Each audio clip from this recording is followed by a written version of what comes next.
Fala, irmãos, a paz do Senhor Jesus. Pessoal, eu tô gravando esse áudio dia 12 de julho, tá? São 23 horas, daqui a pouco é meia-noite. Tem som de música aqui alto, tá, pessoal? Mas, inclusive, obviamente, som de veículos passando, mas eu tava no YouTube aqui, né? Vi um vídeo, né? Na verdade, cliquei no vídeo, né? De uma irmã, nem lembro o nome do canal dela, tá? E eu achei um comentário lá de um irmão, né? Não quero aqui comentar qual foi o comentário, né? Mas para quem acompanha meu canal, sabe muito bem que eu sou pós-tribulacionista, né? E para quem não acompanha, está sabendo agora, né? E esse áudio, como vocês podem ver, não sei se todos vão ouvir, né? Mas está muito claro. Tá aí a duração, o tempo do áudio, um áudio longo, né? E realmente esse tipo de assunto dá para resumir? Sim, dá para resumir. Só que eu gosto de detalhar. Porque se detalhando, tem pessoas que persistem em, né, ficar na teimosia, então resumindo, né? Mas é interessante, né? Eu poderia realmente resumir, até posteriormente lançar, né, um short, né? É uma ideia boa, mas bom, direto ao assunto, vamos lá. A gente sabe, tá? Nem todo pré-adolescente sabe disso, tá? Mas deveria saber, tá? Obviamente isso não é um argumento suficiente para validar, né, o pós-tribulacionismo, mas é um argumento que tem um peso, sim, tá? Que a igreja sempre foi pós-tribulacionista, tá? Você pega todo o histórico da igreja, inclusive os prés, eles afirmam, eles pegam aquela passagem e falam que Paulo aguardava o arrebatamento naquela época. Isso é um grande equívoco, tá? Porque quando Paulo fala e nós, os que estivermos vivos, juntamente com eles seremos arrebatados. Aí o que eles entendem? Ele, ó, tá vendo? Paulo falou nós, ou seja, Paulo acreditava que o arrebatamento ia ser na época dele. Não. Se vocês analisar tudo o que Paulo disse, o que Paulo disse? Que primeiro, os mortos, nós não vamos, né, ser ressurretos antes dos mortos se ressuscitarem, serem ressurretos. Ou seja, Paulo deixou claro. E Paulo sabia qual que é o momento que os mortos serão ressuscitados. Justamente na sétima, última trombeta. Ele sabe isso. Então quando Paulo fala, e nós, os que ficamos vivos, nós, os que sobrevivemos, ou seja, é porque tem os sobreviventes. Ele sabia muito bem que os que ficarem vivos para ser arrebatados seriam poucos, seriam sobreviventes. Aí Paulo se coloca e nós. É simplesmente uma linguagem de tá representando, porque ele é cristão, ou seja, nós.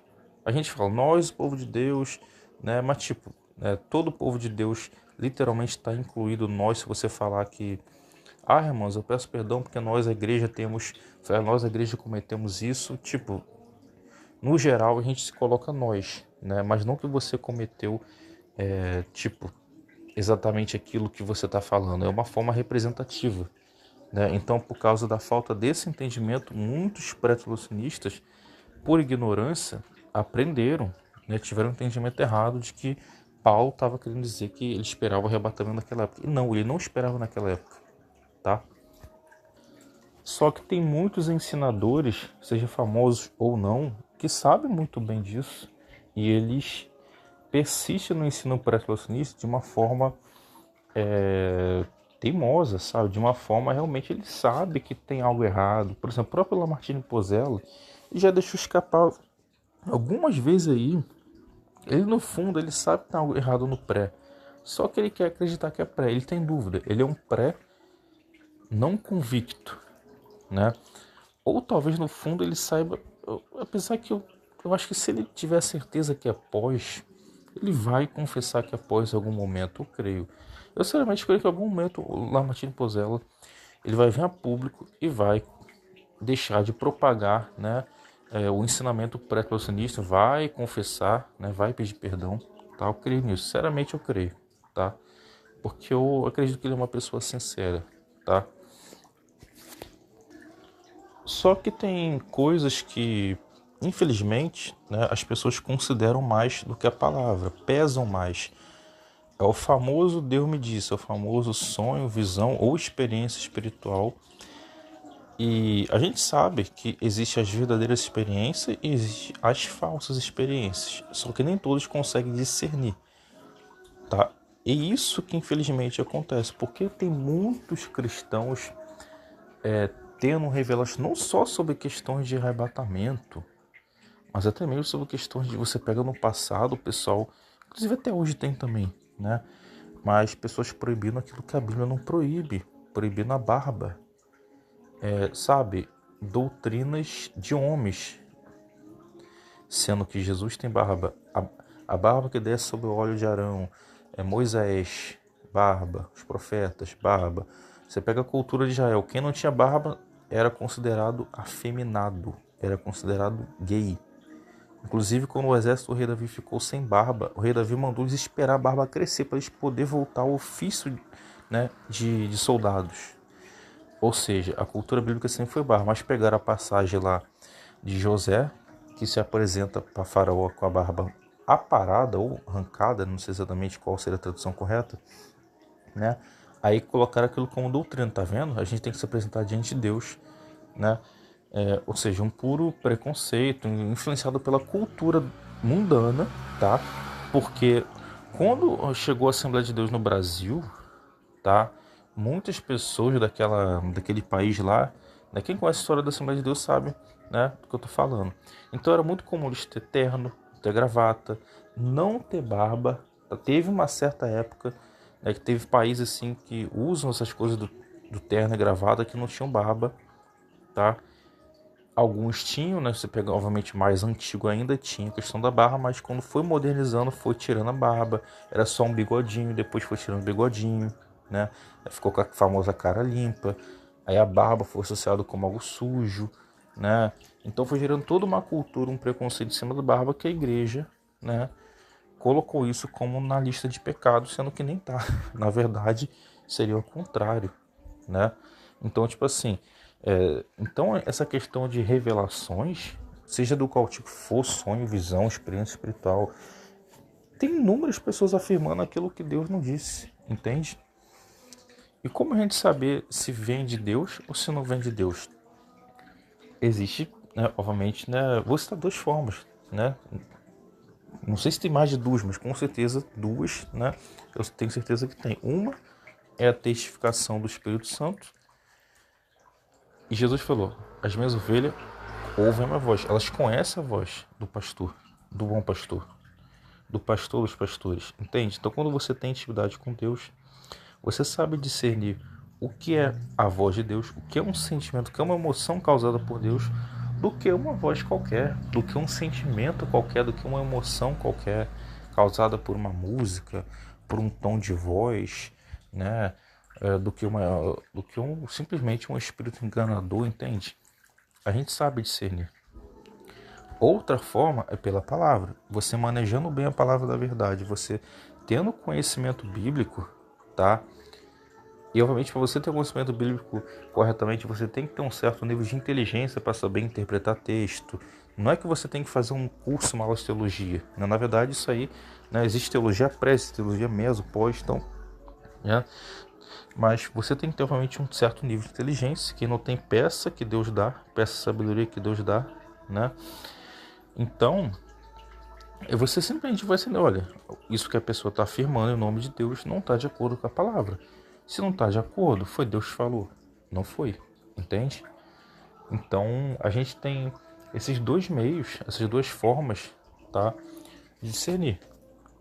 Então, tipo assim, tem coisa que você vai sentir a testificação, Deus vai testificar com você se é ou se não é. E tem vezes que isso não acontece de você sentir, puxa, e aí você vai para a palavra. A palavra, ela já está, ela é a nossa direção, ela está dizendo o que é, o que não é. Se você conhece bem, você vai conseguir discernir. Só que muitos de nós cristãos, tá vendo? Eu me incluí. Lembra do apóstolo Paulo? E nós, né? Ou seja, só que eu não estou incluindo eu no sentido ó, literal, porque realmente eu sei, mas muitos de nós não sabem, né, manejar a palavra. Aí, inclusive, também não tem a famosa, né, intimidade com Deus, não tem o discernimento espiritual. Eu não estou aqui exaltando, enchendo a boca falando que eu tenho, que eu... Sinceramente, pessoas. Sim, tem vezes que eu vou lá, sinto realmente, tá? Deus ele fala algo, não digo com voz audível, não tive a experiência de ouvir com voz audível ainda, né? Igual a gente tá ouvindo, né? A gente falando, tá? Mas é o testemunho interior, tá? E a gente sabe que a gente tem que estar sensível à voz de Deus, tá? Mas Deus é soberano, se Deus ele quiser, ele fala audivelmente, se a gente tá sensível ou não sensível, tá? Mas a gente tem a nossa responsabilidade de estar buscando para a gente, né, tá com a carne fraca e realmente tá sensível, né? Porque por mais que, puxa, Deus pode falar mesmo se não tá sensível, pode, mas é da nossa responsabilidade a gente buscar a intimidade e enfraquecer a carne, que é uma luta diária. E os espíritos enganadores conseguem enganar as pessoas muito fácil, até cristão que sobe monte, que ora, que consegue. Principalmente se esse cristão ele não tiver conhecimento na palavra. Porque simplesmente, né, os demônios, eles conseguem ver, olha, ele é crente, ele busca Deus, olha, ele quer os mistérios, ele quer receber as revelações. Só que ele não conhece a palavra. Então, simplesmente qualquer experiência espiritual que ele tiver, a gente consegue enganar ele. É exatamente assim que acontece com muitos, tá? Mesmo sendo cristão. Então, muitos têm ali falsas experiências, né? Falsas revelações, tá? Isso pode acontecer também através, novamente, de brechas, né? Sei lá, vamos dizer, soberba, mágoa, inveja, competição, né? Mesmo pessoa sendo um cristão, e até mesmo cristão não libertos, tá? E até mesmo cristãos libertos, eu creio sim que pode ser também enganados, óbvio, né? Não que vai ser possuído, tá? Mas pode ter uma experiência espiritual que não provém da parte de Deus. E a Bíblia é muito clara. Se possível, enganaria até os escolhidos. Não deis crédito, ainda que desça do céu um anjo pregando outro evangelho. Isso está escrito. Os ministros do diabo conseguem se transfigurar em anjo de luz. Ou seja, para muitos cristãos hoje, ele busca Deus, jejua, tá, mas se qualquer coisa falou em anjo, a pessoa já fica antenada. Então, se a pessoa vê um anjo, ela sonhou, ela teve uma experiência espiritual, ela foi arrebatada, saiu do corpo, ela vai querer acreditar que foi um espírito enganador? Ela vai querer acreditar que ela teve uma experiência partida de anjo caiu do demônio? Ela não vai, entende? Ela vai querer acreditar que realmente foi um anjo de Deus, que realmente foi uma revelação de Deus, né? E tipo, tá entendendo? Então a gente vê muitas falsas revelações, muitas falsas experiências espirituais, né? Não só a respeito, tá, de arrebatamento, grande tribulação, mas a respeito de outros temas também, tá? Então, gente, é o fim dos tempos, tá? Existe muito engano, muita mentira. Da mesma forma que, por exemplo, da mesma forma não, né? Mas a Bíblia diz que nos últimos dias Deus derramará o seu espírito e os jovens profetizarão. Aí, né, continua, né? Ou seja, é verdade. Só que a Bíblia também diz sobre o engano, falsos cristos, falsos profetas, muitos virão em meu nome. A Bíblia fala que, se possível, enganarei os escolhidos. Então, conforme vai se aproximando o tempo, né, do falso profeta, do anticristo, vai tendo cada vez mais falsas revelações, entende? Só que também vai se aproximando o avivamento e vai tendo cada vez mais o quê? Esclarecimentos da parte de Deus, milagres, né? Só que a gente sabe que tudo isso tá junto, né? Então fica ali o bem contra as trevas, tá? E a separação do trigo e do joio. E eu confesso a você, pessoal, eu não cresci, sabe, sendo criado na igreja, tá? Mas, obviamente, como a maioria dos cristãos são pré-solucionistas, mas eu nunca fui com essa visão pré. Entende? Eu nunca... Eu sempre... Puxa, mano. Né? Pra mim nunca fez sentido ser pré. E, obviamente, eu comecei a estudar, né? E ver essa questão do pré, do pós, né? E, rapidamente, tá? Eu fui entendendo o que é pós, tá? Mas e quando tem um argumento pré, tal, tal? Cara, foi tudo sendo esclarecido. Eu consegui entender tudo, refutar todos os argumentos pré, sinceramente, tá? Eu tive uma dificuldade com a questão do calvinismo. Aí eu confesso, quando me deparei com a questão do calvinismo, para mim fazia muito sentido a questão do calvinismo, mas também não fazia sentido, entende? Com pré foi uma coisa que eu naturalmente não, novamente, né, uma iluminação da parte de Deus. Só que porém com o calvinismo Deus permitiu, né, sabe, aquele conflito, né, creio que obviamente para me provar, né, e Deus foi trazendo as respostas ao decorrer, né, e hoje graças a Deus eu consigo refutar o calvinismo, tá? Então, tipo assim, eu não sou melhor que ninguém, entende? Né? Tem pessoas que viraram pós depois de anos, né? E tem pessoas que infelizmente eram pós e viraram pré, né? Então a gente tem que perseverar na verdade, né? Mas se a pessoa era pós e virou pré, você pode ter certeza, essa pessoa, ela não era um pós convicto, entende? Ela simplesmente era pré. Aí viu que tinha uma coisa no pré, que coisa no pré que não tinha sentido. Ela se apegou ao pós. Só que ela também viu que tinha coisas no pós que não tinha sentido. E ela voltou para o pré, porque simplesmente é a posição mais favorável, mais confortável, é que todo mundo segue. Ou seja, ela nunca, vamos dizer, uma força de expressão, ela nunca foi pós, entende? Ela nunca foi pós, né? Então, pessoal, deixa eu ver para onde, pra onde a gente, né, o áudio vai agora. E eu fui percebendo, né, óbvio, né, que a maioria dos cristãos, a maioria do ensinamento eram pré, inclusive a maioria das revelações, né? Só que graças a Deus, óbvio, né, Deus não vai deixar a coisa ficar assim. E sim, existem revelações pós-tribulacionistas, só que é muito difícil de achar. Hoje, você tem o maior número de pós-tribulacionistas, tá? Tanto por motivo de revelação, por motivo de realmente conhecimento da palavra, tá? Inclusive por grande influência, simplesmente fim dos tempos, né? E as coisas vão sendo esclarecidas conforme o fim dos tempos vai chegando, né? O anjo falou, né, para Daniel, né? Então, simplesmente vai sendo feita essa separação do joio e do trigo. Não é que o pré é joio, o trigo ou vice-versa, mas a tendência é que conforme o fim dos tempos vai avançando, a gente vai estar sendo alinhado ou como trigo ou como joio.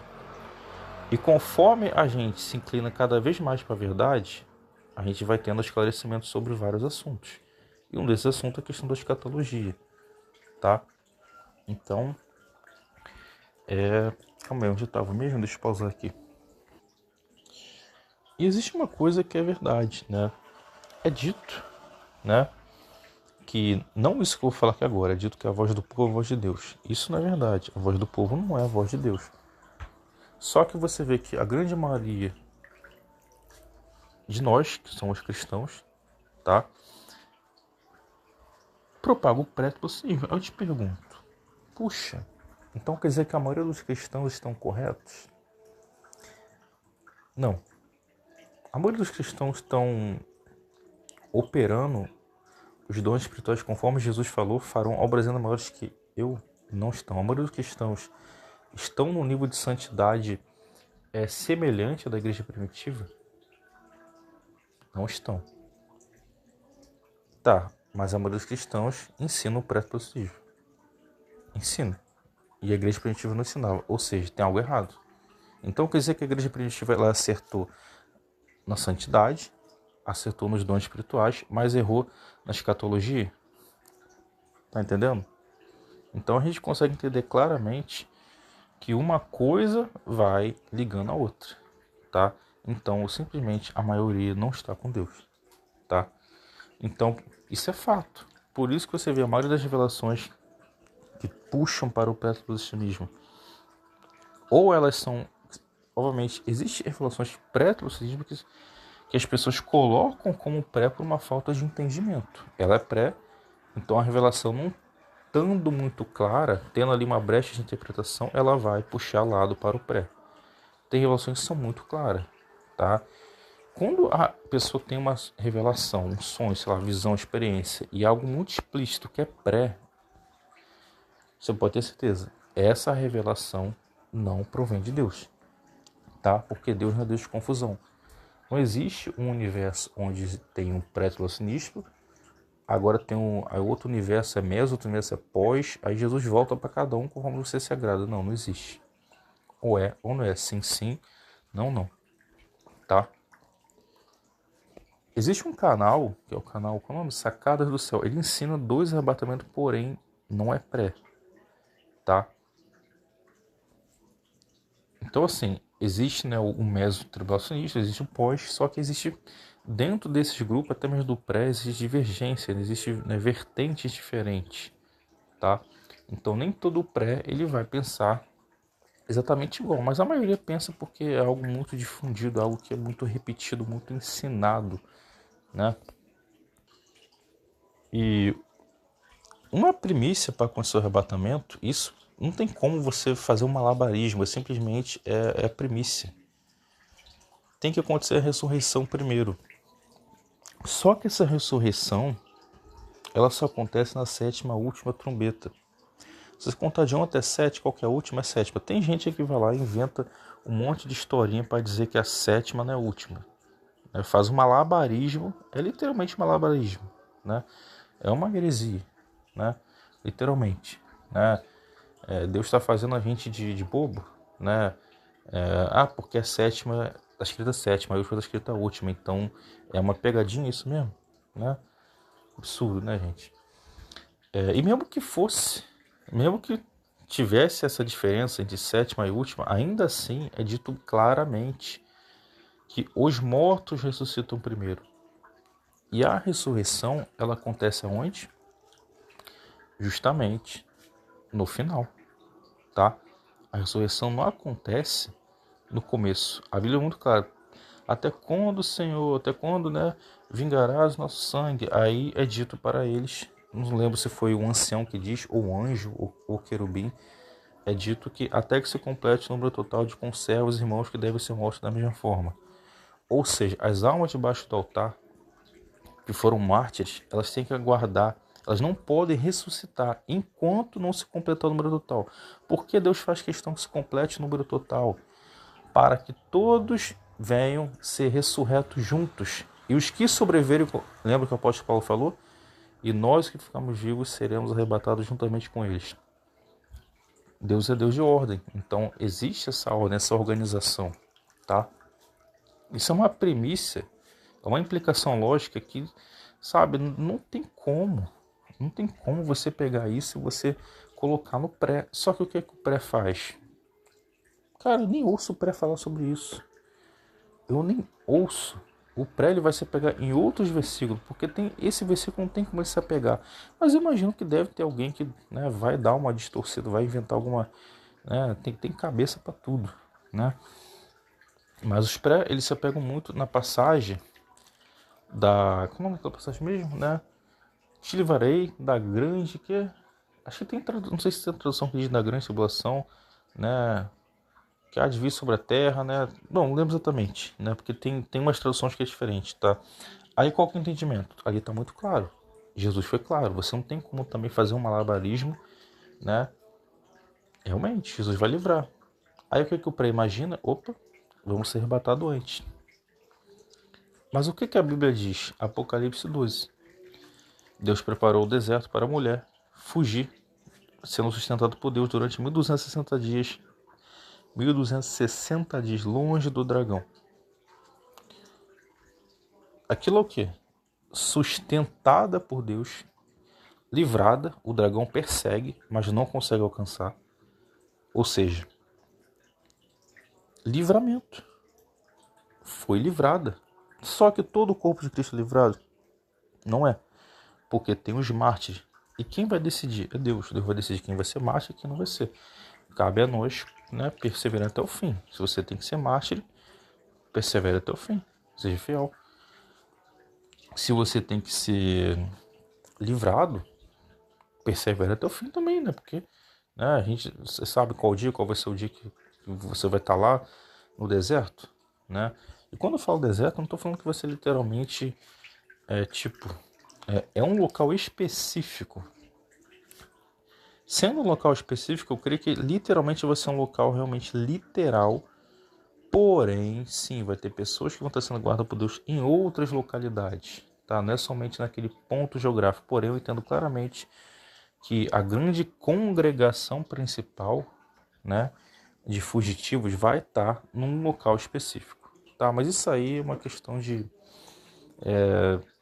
É a forma que eu imagino, não tem como assim afirmar exatamente, porque abre uma brecha assim de entendimento. Outro argumento sólido, né? Não vou nem dizer sólido, né, cara? É inquebrável, né? Porque tem coisa que é sólida, mas se você usar uma certa força, você vê que aquilo não era sólido, tão sólido assim. É justamente o que as heresias fazem. Elas parecem sólidas, mas se você pegar a espada da palavra, né? Você pegar um martelo da palavra, a Bíblia cita martelo da palavra, bom, gente, né? Deus não pode ter martelo, não, né? Então assim, se você pegar a espada da palavra, você consegue quebrar esses argumentos sólidos, tá? Apocalipse 19 cita, vamos lá, eu tenho aqui escrito aqui, né? Eu não vai dar para me ler tudo, calma aí. Calma aí. As bodas só ficam prontas depois dos acontecimentos anteriores, ou seja, depois das trombetas, depois da grande tribulação, tá? Isso está em Apocalipse 19. Havendo passado esses acontecimentos, ouvi no céu uma grave voz que anunciava: Aleluia, a salvação, glória e o poder pertencem ao nosso Deus. Alegremos-nos, exultemos e demos glória a Ele, porque chegou a hora das bodas do Cordeiro e sua noiva já está preparada. Opa! Apocalipse 19 cita que, qual é a premissa aqui? Havendo passado esses acontecimentos, o que passou aqui? Você lê Apocalipse e você vê, passou-se tribulações, passou-se trombetas. Aí é dito para nós nos alegrarmos da glória a Deus, porque aí sim, nesse momento, chegou a hora das bodas do Cordeiro, e assim a noiva ficou preparada. A noiva não ficou preparada antes, tá? Então isso aqui diz claramente, tá, que não tem como acontecer as bodas do Cordeiro antes. Só que os pré-tribulacionistas ensinam que vão ser arrebatados antes, vão estar no céu 7 anos comemorando as bodas, enquanto os outros vão estar aqui sofrendo, né? Eles são mais especiais que os apóstolos Paulo, os apóstolos Paulo, aqui os apóstolos, né? Eles são mais santos, né? Porque foram dignos de, de, sabe, não precisaram padecer, entendeu? Inclusive a grande maioria dos prés, não sei se é a grande maioria, né? Mas muitos dos prés são covardes. Se você fala em sofrer por Jesus, já misericórdia, eles já ficam com medo, eles já, né? Então, tipo assim, isso já demonstra que eles não são dignos. Eles não são dignos de serem arrebatados, nem de serem livrados no deserto durante 1260 dias. Não são, entendeu? Porque eles já não têm a mentalidade de amar Jesus acima do sofrimento, né? Eles já fogem disso, não querem nem pensar isso na cabeça. Aí a Bíblia cita também que a nós foi dada a graça de padecer por amor a Jesus. A graça é muito ensinado, né, que a graça, óbvio, né, se pecou, Deus tem a graça de mim, né? Ou então também, que é um ensinamento que tem acontecido recentemente, né, que a graça nos capacita também para vencer o pecado, sim. Só que a graça também, ela tem a ver com o sofrimento. Então, se você está sofrendo por amor a Jesus, é porque a graça de Deus, ela está sendo derramada sobre você. Pois é um ensinamento que as pessoas não falam, né? Mas é o que está na Bíblia, tá? Então, isso faz parte também da graça, tá? Padecer por amor a Jesus, tá? Então, pessoal, eu poderia parar o áudio aqui. Só que tem pessoas que elas precisam, na verdade, essas pessoas, elas provavelmente vão ver esse áudio todo, se ouvirem, né? E não vão crer, vão teimar, né? Tipo assim, a gente sabe que o sol, tipo não é, né? O sol, ele é amarelo. Só que se a pessoa quiser falar que é verde, ela sabe que não é verde, mas ela quer falar que é verde, entende? Agora, você que já entendeu, eu creio o seguinte, eu creio que você já entendeu. Então o que eu vou falar aqui não vai ser para convencer a você, porque quem convence é a palavra, e a palavra já te convenceu. O que eu vou continuar falando aqui vai ser para você aprender a ter mais conhecimento e também poder usar isso como forma de evangelismo, tá? Porque as bodas, olha só, Isaías 25, versículo 6, versículo 7. Neste monte, o Eterno, o Senhor dos Exércitos, preparará um farto banquete para todos os povos, uma grande mesa de vinho envelhecido, com carnes saborosas, suculentas e muitos vinhos finos. Neste monte ele destruirá o véu que envolve todos os povos, a cortina que cobre todas as nações. Eu te faço uma pergunta. Isso é o quê? Se isso nas bordas do cordeiro, isso é as bordas do cordeiro. Neste monte é o banquete, é as bodas, vinho envelhecido, carnes suculentas, muitos vinhos, Deus destruirá o véu que encobre as nações, né? Isso aqui é as bodas do cordeiro na terra, tá? Não é no céu. Não que não possa acontecer no céu, tá? Porque se vai acontecer na terra, quem sou eu para dizer que não vai acontecer no céu? Assim, na terra, olha, é isso mesmo, assim na terra como no céu, né? Mas aqui tá claro, gente, tá? O que a Bíblia deixa claro, as bodas são na terra, tá? A gente sabe que tem um milênio. E a gente sabe que a terra, ela não vai ser completamente destruída, ela vai ser quase completamente destruída, né? A Bíblia, porque os elementos arderão em fogo e tal, e o pessoal pega essa passagem, aí imagina aquela cena apocalíptica dos filmes de Hollywood, pronto, o mundo se acabando de explodir. Não, os elementos ardem em fogo, tá? A terra ser destruída não significa que ela vai ser destruída no sentido de, pronto, não sobrou nada. Quer ver um exemplo? Se você pegar um local que pegou fogo, quantos locais aí pegaram fogo, tipo, sobrou restroços? Ainda tem ali um pedaço de, né, de concreto, de pedra, entende? Então a terra, ela não vai evaporar, não vai explodir mil pedaços e não vai derreter no sentido de sumiu. Ainda vai ter chão para pisar. Jesus vai pegar o que sobrou, vai limpar, vai restaurar, tá? E aí vai começar o milênio, tá?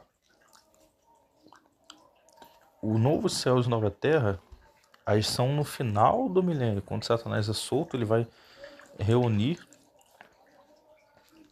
Porque vocês desconhecem a doutrina do milênio, né? O milênio tem dois tipos de pessoas. Tem os que foram arrebatados, que foram os que foram ressurretos e arrebatados, obviamente, né? Nós que reinamos com Cristo somos esse grupo. E tem um grupo dos sobreviventes que, por não terem adorado a besta, aceitado a marca, o nome, o número, mas também não foram ressurretos e arrebatados, eles entram no milênio em corpos comuns. Por isso que é estabelecido que quem pecar, se não se arrepender, vai morrer aos 100 anos de idade. A gente não vai morrer, a gente já tem corpo glorificado. Então quem que vai morrer? Vão ser os que não têm corpo glorificado. Entende?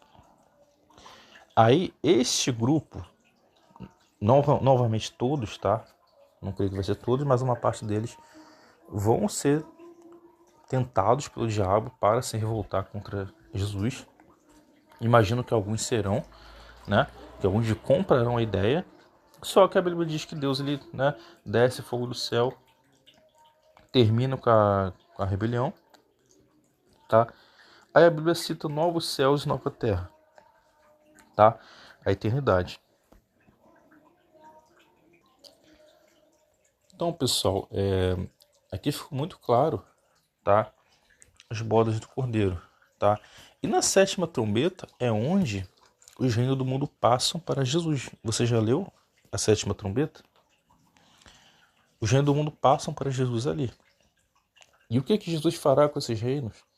Aí está aqui em Isaías 25, versículo 6 e 7. Que Deus preparar um farto banquete para todos os povos, né? Ele destruirá a cortina, né? Que envolve todas as nações, ou seja, essas nações que sobreviveram, que restaram, essas nações que não adoraram o anticristo, tá? A besta, Obviamente isso tem a ver realmente com os sobreviventes, né? Porque vai ter nação que vai adorar o anticristo, mas vai ter pessoas ali que não vão, né? Vão sobreviver, vão se refugiar, vão fugir, né? Vai ser resistência, né? Então, ou seja, esse grupo de pessoas que sobreviveu, eles formarão as nações no milênio, tá? Obviamente tem os israelitas, temos nós que somos reis, temos funções importantes. Então, por exemplo, eu no Brasil, qual vai ser a minha função no milênio? Não sei, Deus é que sabe, mas vou dar um exemplo aqui. Eu posso ter uma função de, sei lá, de ser qual é a palavra? De supervisionar um setor, sei lá, o setor da música, vou dar um exemplo. Setor musical do Brasil. Né? Cada país vai ter, imagino que sim, cada país tem uma cultura musical diferente, uma gastronomia, uma estética diferente, né? Porque senão não teria sentido ter países, né? Senão Deus teria criado tudo um só e pronto, né? Então você vê que quando Deus criou os animais, existem vários tipos de animais, só da classe de animais felinos, existem vários, de plantas, de frutas, árvores. Então a música, existe vários tipos de música, gastronomia, vários tipos de fazer alimento, né? Então eu imagino que, óbvio, é uma coisa muito óbvia, um reinado, então vai ter diferença. Cada país vai ter as suas peculiaridades, obviamente de uma forma que não seja pecado. Diferenças corretas, não diferenças que Deus condene, né? No Egito, Faraó perseguiu o povo de Deus. Aí na perseguição receberam o povo de Deus, nós recebemos o livramento. O mar se abriu. Eu já vi pregador, pega só essa passagem que o mar se abriu e fala com o arrebatamento. Mas omite, finge que, opa, então quem é Faraó? Ah, Faraó é anticristo. Mas eu não posso falar que Faraó é anticristo, senão o povo vai entender que o arrebatamento é após. Então eu vou pegar só a passagem do mar se abrindo para dizer que é o arrebatamento. Como o povo não vai raciocinar muito, né, então vão deixar passar batido. Né? Só que é um tiro no pé. Né? Porque desde o momento que você afirma que o mar se abrindo tipifica o arrebatamento, então você está afirmando que Faraó tipifica o anticristo perseguindo a igreja. E o mar se abre depois que Faraó persegue a igreja. Né? E é justamente isso. Jesus pregou, foi mártir, ressuscitou. As duas testemunhas pregam, são mártires, ressuscitam. Logo depois, o anticristo com a sua fúria manda perseguir todo mundo, a grande perseguição. Aí no dia e hora que ninguém sabe, toca-se a sétima última trombeta. Tá? E você vê até essa tipificação na morte das duas testemunhas, né? Tem a ressurreição, se eu não me engano, depois de 3 dias e meio, tá? Então assim, pessoal, fica muito claro, tá? Inclusive Jesus, né? Ele pisa, ele desce, né? Causa um grande terremoto. Não sei se é essa mesma passagem, tá? Ou se é um evento diferente, tá? E se for também, então seria esse momento, né, da sétima trombeta, o momento do arrebatamento, né? Onde os dois testemunhos são ressurretos. Mas ao afirmar isso, dá a entender que a gente consegue saber o dia e a hora, né? Porque a gente vai saber, os dois testemunhos chegou, não vai ter como confundir, não tem como confundir, tá? Elas estão cheias do Espírito Santo e o Espírito Santo está na terra. O Espírito Santo foi retirado da terra. Como que eles vão profetizar sem o Espírito Santo? Ninguém profetiza sem o Espírito Santo. Ah, mas eles profetizam segundo o Espírito de Elias, de Moisés. Ué, o Espírito de Elias e Moisés por si só tem poder? Não. Eles tiveram poder por causa do Espírito de Deus. Ou seja, o Espírito Santo está na terra. Agora, quando se completar o número total de mártires, não tem mais motivo para Deus trabalhar. Porque já foi definido quem é salvo, quem não é. Já foi definido os que aceitaram a marca. Aí o Espírito Santo ele se retira. Não no sentido de que, porque Deus é onipresente, mas se retira no sentido de parar de trabalhar para convencer, né, os seres humanos, porque não tem mais o que convencer, porque quem aceitou a marca já não tem perdão. Então assim, pessoal, tá muito claro, tá? Tá muito claro. Eles pegam a passagem de... Ah, porque o dilúvio, ó, a arca, A arca é arrebatamento, tá. Mas calma aí. A arca de Noé estava passando por tribulação. Olha o tamanho da água. Ondas. Será que não tinha ondas batendo naquele barco? E outra. Olha como estava o estado do mundo. Corrupção. O nível de pecado que o mundo estava. Deus vai lá, causa o dilúvio justamente por causa da corrupção. Deus exerce juízo. Então, assim, claramente é os dias de Noé. Jesus falou. Como nos dias de Noé. Para o mundo, eles vão ser pegos de surpresa. Só que nós não somos daqueles que dormem. Para nós não será. E Jesus veio. E agora? A gente está esperando Jesus vir. A gente não vai ser pego de surpresa. Porque a gente tá com azeite. Inclusive a passagem das noivas, das 10 virgens, é uma passagem que é usada para defender o pré. Eu confesso a vocês que essa passagem, há não muito tempo, eu não consegui entender um sentido para o pós. Ela realmente puxava muito para o pré. Mas, obviamente, eu sabia que em algum momento eu ia entender, porque não tem como negar a verdade. E Deus me deu entendimento, isso fui aprendendo, né, através de um blog. Não lembro exatamente o nome do blog, né? Mas qual que é o entendimento correto? As virgens prudentes, elas têm azeite e lamparina acesa para passar pela grande tribulação. Sim, é noite, está escuro, elas têm que aguardar o momento que o noivo chega. Ou seja, elas estão na grande tribulação, mas como elas têm azeite, que é o Espírito Santo, como elas têm a lamparina acesa, que é também o Espírito Santo, mas a gente também chama da luz de Jesus, elas estão capacitadas a passar pela grande tribulação e aguardar o noivo buscar elas, entende? E as que não têm azeite, elas não estão capacitadas. Não tem lamparina. Como que vai ser guiada por Deus na grande tribulação? Se elas não têm a luz de Deus, como que elas vão passar pela grande tribulação vitoriosa? Não tem como. Por isso que a Bíblia fala, se possível, enganaria até o escolhido. Então, a única forma de você não tropeçar no escuro é você ter luz. É você ser guiado por Deus, você ter comunhão com Deus. Então tá muito claro. Tá muito claro, gente. Eu não sei o que esse áudio vai repercutir. Eu tenho certeza que eu tô gravando esse áudio na direção de Deus, tá? Eu sinto a graça de Deus. Eu também não preciso dizer que sinto para me justificar, para passar uma espiritualidade, tá? Mas o áudio é esse. E espero que você reflita, lute contra a teimosia do coração, né?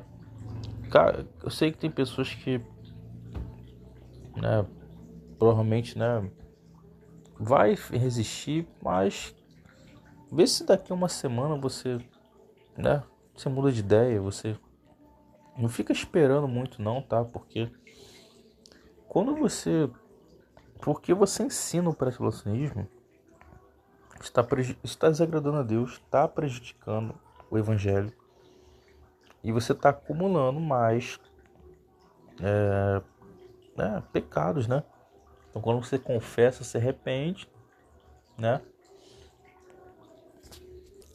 Porque muitos morreram salvos, morreram na ignorância, ou quem é na teimosia, né? Pô, sei lá, não sou Deus para julgar, né? Mas né, se eles tinham certeza que era pós, ensinou o pré aí tem, não sei se foi salvo não, se foi tem coisa pendente aí, se foi tá com pendência aí e né, vai sofrer penalidade, mas todavia será salvo como que escapando entre as chamas, né? Será salvo pelo fogo, né? E se é pós, não é garantia de salvação. Se o pós não estiver firme, não estiver cheio do azeite do Espírito Santo, estiver cheio da luz de Deus, ele vai negar Jesus, tá?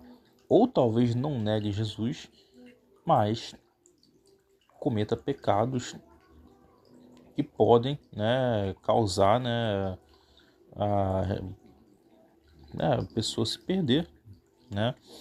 Ou talvez não se perder, mas vai adentrar o milênio em um corpo corruptível, né? Aí vai ter que passar pela prova do milênio. Obviamente, quando Satanás for solto, os que não foram enganados pelo diabo, os que ainda estavam em corpos corruptíveis, a Bíblia cita que vai ter vida eterna. Então, para ter vida eterna, logo esses corpos que não eram glorificados serão glorificados. Sim, mas é bom a gente já entrar já com o corpo glorificado na ressurreição, arrebatamento, na sétima ou trombeta, que a gente já está com o passe garantido 100%, entende? Então, irmãos, é isso aí. Esse é o áudio. Fiquem todos com Deus. Graças a Deus, glória a Deus. Aleluia, em nome de Jesus. Amém.